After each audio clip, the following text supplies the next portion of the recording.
Япония увеличила военное присутствие на островах, находящихся на юге страны. По сообщениям информационного агентства «Анадолу», министр обороны Японии Такеши Ивая заявил, что для пресечения китайской угрозы на 2 островах, находящихся в Южно-Китайском море и на востоке Тихого океана, была дислоцирована дополнительная рота пехотинцев и противокорабельная ракетная батарея. Президент США, считающий, что все варианты по вопросу Венесуэлы рассмотрены, впервые сделал открытое заявление в адрес Москвы, в котором сказал, что Россия должна покинуть Венесуэлу. Ответ официальной Москвы пришел незамедлительно. Пресс-секретарь Министерства иностранных дел Мария Захарова выступила с заявлением, в котором посоветовал США покинуть Сирию.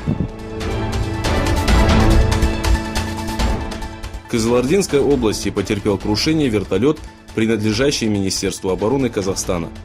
Находящиеся на борту 13 военных погибли. Президент Казахстана Касым-Жомарт Токаев выразил соболезнования близким погибших. В Нигерии распространился один из опасных типов кори. Центр по контролю инфекций сообщил, что начиная с января по сегодняшний день от инфекции погибло 114 человек, большинство из которых составили дети. Эпидемия распространилась в 21 штате, где было зафиксировано 1800 случаев заражения.